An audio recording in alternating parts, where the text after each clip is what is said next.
toutes et à tous, bienvenue dans Sortie de Veille, le podcast hebdomadaire de Mac Génération. La direction d'Apple est à l'aube de grands changements. Jeff Williams, le numéro 2 de la boîte, va bientôt partir à la retraite et laisser un grand vide car il porte de nombreuses casquettes. Comment Apple va-t-elle se réorganiser ? Tim Cook sera-t-il le prochain à partir ? On va en discuter avec Christophe.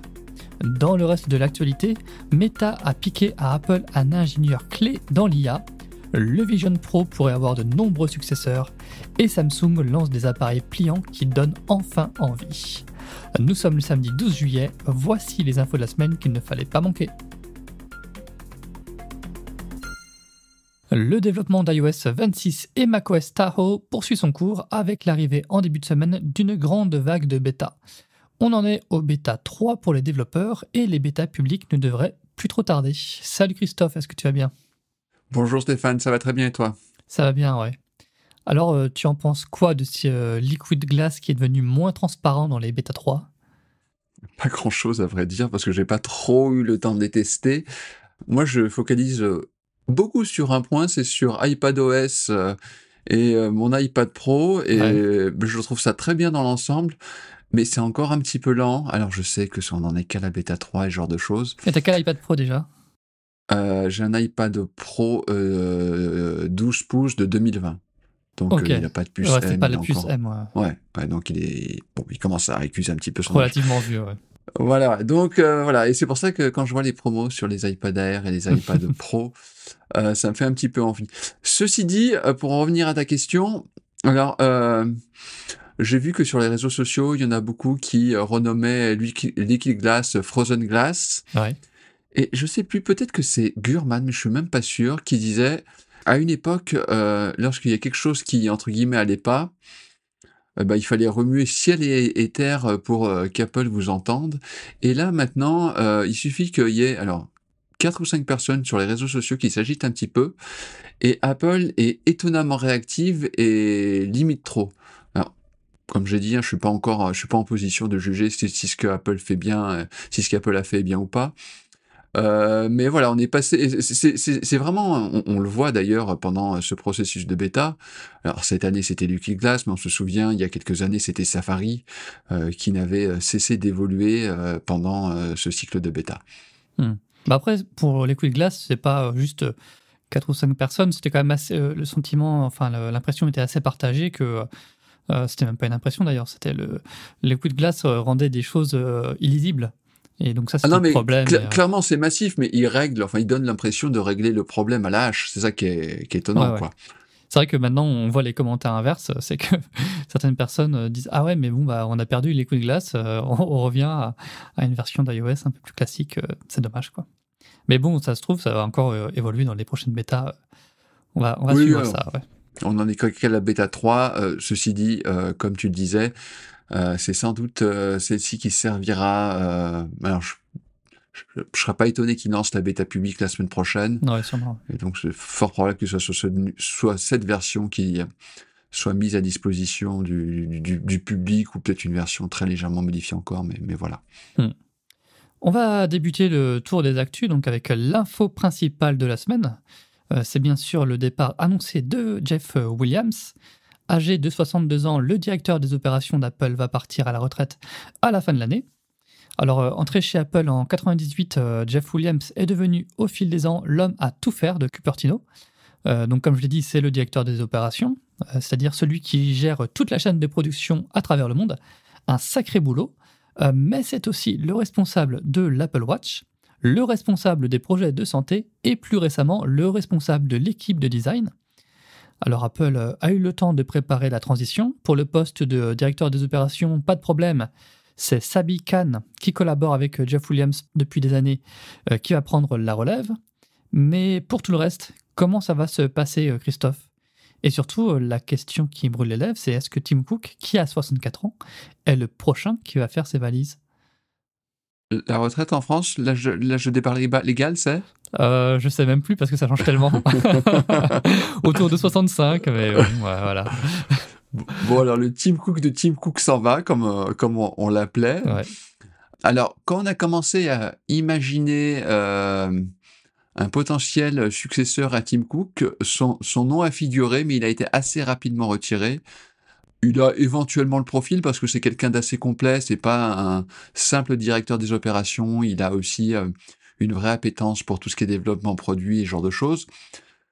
Mais le souci, tu l'as dit, c'est son âge, il a 62 ans, donc il est à peine plus jeune que Tim Cook, donc ça pouvait pas le faire, et entre-temps, l'hypothèse John Ternus a pris de l'épaisseur. Il y a quelque chose il y a quelque chose moi qui m'a un petit peu inquiété quand on a appris cette nouvelle, c'est le fait que Tim Cook prend toujours plus de responsabilités. Donc on a appris qu'il allait également superviser les travaux de l'équipe du design. On voit que de toute façon, mais c'est un phénomène qui a commencé il y a 4-5 ans, hein, et qui a été théorisé parce qu'il y a beaucoup de monde qui a rejoint Apple voilà, dans les années 90, plus ou moins dans la période où Apple a racheté Next. Et donc, toutes ces personnes approchent ou ont dépassé la soixantaine, et il y a un renouvellement de génération qui est en train de s'opérer. On peut aussi, il y a EDQ qui gère par exemple les services, qui a également dépassé la soixantaine. Donc voilà, il y a des questions qui vont se poser. Alors la prochaine étape, c'est et on a déjà pu l'évoquer, c'est qu'est-ce qui va se passer au conseil d'administration. Il y a Arthur Levinson, qui est chairman, donc qui est le chef, on va dire, du conseil d'administration, qui a dépassé depuis peu l'âge limite. Donc c'est peut-être l'occasion de rabattre les cartes. Alors, personnellement, j'envisage 3 scénarios. Parce qu'il faut donc remplacer ce chairman. On peut peut-être imaginer qu'il obtienne une dérogation pour poursuivre 1 ou 2 ans de plus, mais ça va pas aller plus loin. Alors, le scénario A, c'est que Apple trouve quelqu'un d'autre, donc prenne quelqu'un d'autre du conseil d'administration pour le remplacer. Quelque part, rien ne change, on va dire que c'est plus ou moins le choix de la stabilité. Alors, il y a le scénario B, qui là, c'est celui que j'aime le moins, à vrai dire, c'est que Tim Cook reprenne le poste de chairman et donc qui cumule à la fois les fonctions de CEO et de chairman. Alors ça se fait, hein, par exemple, Jeff Bezos a longtemps été chez Amazon, CEO et chairman. Le souci, dans ce cas-là, c'est que le conseil d'administration va avoir du mal à exercer un quelconque contrôle sur Cook. Alors, dans une boîte où, c'était le cas de Bezos, où tu es, entre guillemets, propriétaire, que tu sois à la limite patron et chef et responsable du conseil d'administration, pourquoi pas. Mais là, Tim Cook, il a des actions Apple, mais d'une manière tout à fait minoritaire. Oui, alors là, sinon. Il y a souci. Il est désespéré depuis Apple Intelligence. Alors, il y a un troisième scénario. Alors, c'est celui qui a ma préférence. Je pense pas que ce soit le plus probable. Mais ce qui serait peut-être intéressant, c'est que Tim Cook reprenne les fonctions de chairman et démissionne de son poste de CEO et donc laisse la place, par exemple, à John Ternus. Ça permettrait comme ça de faire une transition en douceur, donc il resterait un petit peu aux manettes d'Apple et il pourrait le former, au moins pendant les premières années, pour prendre la mesure du poste. Alors la question que je me pose, et c'est pour ça que j'y crois pas trop, c'est que est-ce que Tim Cook, en quelque sorte, va vouloir abandonner la partie avec les difficultés actuelles d'Apple? Alors quand on parle de difficultés avec Apple, c'est toujours entre guillemets, hein. Relatif. Le Vision Pro est pas forcément l'héritage qu'il souhaitait laisser, et puis Apple a quand même un certain nombre de soucis dans le domaine de l'intelligence artificielle. On peut le rappeler aussi, John Ternus, donc c'est lui qui tient apparemment la corde pour devenir le prochain CEO. Donc on le voit de plus en plus dans les keynotes, et c'est le vice-président en charge de l'ingénierie hardware, matériel. Donc ça serait un profil plus produit, quoi, en tant que grand patron. Mais ce qui est fou dans cette histoire, c'est qu'Apple enchaîne les nominations et alors dans l'immense majorité des cas, pour pas dire dans tous, c'est toujours de la promotion interne. Voilà, il ne doit pas y avoir un gros département chasseur de tête au sein de Cupertino. En parlant de départ, de recrutement, tout ça, il va y avoir un autre départ important, et celui-ci n'a pas été anticipé par Apple, puisque c'est Meta qui a débauché l'ingénieur Ruoming Pang. Son nom ne vous dit sûrement rien, mais il occupe un poste clé, puisqu'il est responsable des modèles d'intelligence artificielle d'Apple, et Mark Zuckerberg lui a fait véritablement un pont d'or pour rejoindre Meta, puisqu'il lui offre plus de 200 millions de dollars. Alors, le journaliste Mark Gurman avait raconté récemment qu'Apple avait failli perdre toute l'équipe derrière MLX au profit de concurrents. Et MLX, c'est une techno qui est hyper importante puisqu'elle sert à faire tourner les modèles d'IA de manière optimisée sur les Mac. Alors finalement, Apple a pu retenir les ingénieurs de MLX en faisant des contre-offres, mais Ruoming Pang va lui bien partir. Christophe, plus que les droits de douane, est-ce que c'est pas ça le plus gros risque pour Apple en ce moment, de perdre ses spécialistes en IA? C'est une bonne question. Alors tout d'abord, je vais répondre un tout petit peu à côté. En fait, quand j'ai vu ces histoires d'intelligence artificielle, je me suis posé la question, on parle beaucoup de méta dans l'intelligence artificielle et puis maintenant dans l'intelligence artificielle générative.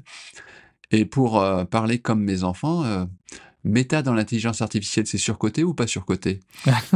J'ai toujours un petit C'est biais avec méta, j'ai toujours un peu de mal à Ils savoir. occupent une place à part puisqu'ils ont des modèles open source ou en tout cas en partie ouverts. Meta AI, leur chatbot n'est pas aussi implanté encore que ChatGPT, mais ils ont une place qui compte vraiment. Leur modèle Llama, ils sont très utilisés dans le domaine du libre, donc ça compte vraiment beaucoup. Ouais.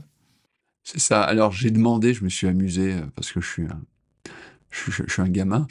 J'ai demandé à ChatGPT, Grok et Perplexity ce qu'ils en pensaient.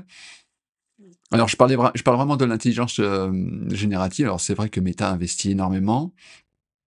Ils sont plutôt en retard parce qu'ils ont regardé au début légèrement avec mépris le train de l'intelligence artificielle générative, pensant que ça servirait pas à grand chose. Mais par contre, comme tu le disais, leur politique open source est plus que saluée. Bon, alors si j'ai posé la question, c'est parce qu'en France, on a le patron de l'IA qui est français Yann et on peut pas Leca. trop y toucher. Donc voilà, ma curiosité vient de là. Pour en revenir à notre affaire, alors là, on va continuer. Moi, j'ai eu l'impression que Mark Zuckerberg a découvert le marché des transferts dans le monde du football et il veut faire pareil. 200 millions, mais c'est le prix d'un top attaquant. Je crois que c'était la clause de départ de Neymar, à peu de choses près. Voilà, alors je sais pas s'il a envie de s'amuser, dépenser telle somme. Je me suis dit, bah, il a peut-être qu'à s'acheter un club de foot, il s'amusera bien, parce que voilà. Bon, ceci dit, il y a un avantage d'un ingénieur par rapport à un joueur de foot, c'est qu'il se blesse pas. Ouais, et je pense que Donc, c'est plus rentable à long terme aussi, hein. je sais pas. Mais alors, pour mesurer justement les problèmes d'Apple dans ce domaine-là, on avait fait une actualité il y a, je sais plus, c'est 1 ou 2 ans. Donc, Apple cherchait à faire grossir ses équipes dans le domaine de l'intelligence artificielle. Et donc, ils cherchaient des ingénieurs spécialisés et ils avaient lancé une campagne de recrutement assez agressive avec des salaires allant de, tiens-toi bien, $170 000 à $300 000. Oui, c'est ridicule comparé au montant qu'on évoque maintenant. Ouais. Voilà. Alors, je continue mon analogie dans le monde du football, mais on a vraiment l'impression qu'Apple, c'est le petit club de Ligue 1 qui veut être ambitieux, et qu'en face, t'as vraiment le club État financé par les Qatar ou je ne sais trop quel pays. Et ouais, c'est ça. Alors, mais la différence avec le foot, bah, c'est que le foot, ça se joue à 11. Donc voilà, Meta est peut-être en train de construire une top team en recrutant je sais plus ce que c'est plus des pondeurs, hein, des ingénieurs, mais il faut aussi que le reste des équipes soit à la hauteur de ces gens-là. Donc oui, c'est sans doute de toute façon, ça a toujours été hautement stratégique, le fait de pouvoir conserver ses meilleurs talents au sein des équipes. Et d'ailleurs, on l'a souvent noté, lorsqu'Apple cherchait à développer avait un projet de voiture autonome, finalement, ce dont on a le plus parlé, ce sont les allées et venues de personnes spécialisées. Enfin, c'est sans doute une vraie problématique pour Apple. Mais bon, je me suis dit, au moins, dans le pire des cas, ils pourront toujours utiliser les modèles open source de Facebook, même si ça fait un peu tâche. Pas sûr que ce soit l'objectif d'Apple, mais voilà. Je crois pas. On va parler un peu du Vision Pro maintenant. Alors, on ne peut pas dire qu'il y a un engouement immense autour de ce produit, mais Apple ne baisserait pas les bras pour autant. D'après de nouvelles rumeurs, il pourrait y avoir une nouvelle version équipée d'une puce M4 d'ici la fin de l'année. Ça permettrait au casque de gagner en puissance, sachant qu'il doit gérer énormément de calculs en même temps, c'est pas négligeable. Et en 2027, Apple pourrait lancer une version plus légère, ce qui serait franchement le bienvenu parce que le poids fait partie des gros défauts de ce produit. Le Vision Air, on va l'appeler comme ça, pourrait être aussi plus accessible. Et là aussi, ça sera un gros défaut en moins parce que, pour rappel, le Vision Pro coûte 4 000 €. Et on parle ensuite d'une nouvelle génération de Vision Pro en 2028, ainsi que d'appareils différents, comme des lunettes connectées. Donc visiblement, Apple ne va pas lâcher le morceau. Oui, alors, je suis quand même pas le plus grand défenseur du Vision Pro, mais ce serait quand même dommage qu'il s'arrête là, hein. Parce que, alors, j'ai cherché un petit peu, il y a quand même pas mal de produits qui ont été lancés, qui ont été des échecs, et qui à la fin ont fini par marcher. Alors, mais je pense notamment à l'Apple TV. Alors, l'Apple TV n'a jamais été un best-seller, mais entre le premier Mac Mini compact, enfin, ça ressemblait presque à un concept, à une bidouille, et le petit boîtier qu'on a maintenant et qui se vend quand même pas mal et qui est distribué par certains opérateurs d'accès à Internet ou voilà, ça valait peut-être le coup de se donner du mal. Il y a aussi un autre produit qui entre pile poil dans cette case-là, c'est le MacBook Air. Ouais. Le modèle de première génération. Quand on voyait la machine, elle faisait envie, mais c'était quelque part une preuve de concept, comme on dit. C'est-à-dire que la machine, elle était lente, la charnière tenait pas, enfin c'était une catastrophe. Alors il s'est très peu vendu, et puis depuis là, maintenant c'est quand même, c'est pas loin d'être l'ordinateur portable ultime qu'Apple vend par palette. Donc on verra bien, même si dans l'état actuel des choses, le Vision Pro, j'ai un peu peur que ça ressemble un peu plus à un hobby pour enfants gâtés. Enfin, je le vois plutôt prendre cette route-là que celui du MacBook Air. Mais bon, on verra bien, on sait jamais, on n'en est qu'au début. Après, de toute façon, je crois qu'on l'a bien compris, hein, le vrai but d'Apple, c'est les lunettes. Même si maintenant, je commence même un petit peu à avoir des doutes concernant le potentiel de ces appareils. Mais bon, ce serait dommage en tout cas de ne pas essayer. Et puis, Non, pourtant, ça marche bien chez Meta. Hein. Meta en vend beaucoup, plusieurs millions d'unités. Donc, les lunettes, non, mais c'est vrai. Non, en fait, je me pose cette question-là, et je pense qu'il n'y aura pas la place pour ces deux produits. Enfin, je pense qu'il y aura qu'un des deux produits qui va prendre le dessus. Actuellement, donc les Meta, les Apple et compagnie sont à la recherche du nouveau super produit qui est capable, enfin qui permettra notamment à Apple de connaître une croissance assez forte pendant quelques années. Alors, il y a d'un côté effectivement les lunettes, donc c'est la réalité augmentée. Et c'est vrai que comme tu dis, les produits de Meta connaissent un certain succès, contrairement au casque. Donc on le voit de plus en plus sur les réseaux sociaux, et c'est un produit qui, sur certains aspects, est intéressant. Donc ça, c'est le premier produit. Alors c'est un produit tech, et c'est un produit qui est malgré tout envahissant. Et je ne sais pas si l'époque est à cela. Et de l'autre côté, on a, on va dire, je pense que le produit concurrent par rapport à tout ça, c'est le produit que peut-être que prépare OpenAI avec Johnny Ive. Ah. Donc là, il y en a un qui cherche grosso modo à augmenter ta vision, et l'autre, finalement, le but, c'est quelque part, c'est d'augmenter ta mémoire et ton cerveau.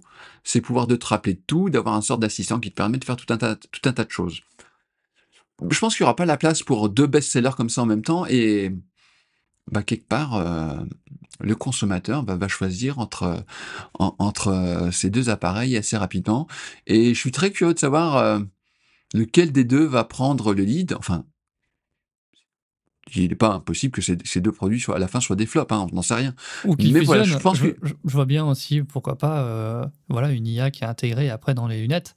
Ça sera possible techniquement dans quelques années, quoi. Possible, mais une IA qui est là, qui enregistre tout, c'est possible. Enfin, voilà, il y a peut-être la place aussi pour des produits hybrides, t'as raison. Mais bon, il va falloir faire quand même de sacrés progrès en termes de puissance de calcul sur ce genre d'appareil et en termes d'autonomie. On va terminer le tour de l'actu avec Samsung. Et oui, ça fait jamais de mal de voir ce que font les concurrents d'Apple. Samsung a dévoilé cette semaine les Galaxy Z Fold 7 et Flip 7. Alors, comme leur nom l'indique, ça fait un moment que le fabricant coréen s'est lancé dans les appareils à écran pliant. Le premier modèle remonte à septembre 2019, ça fait quand même un bail. Hein. Depuis tout ce temps, Samsung a pu peaufiner ses appareils.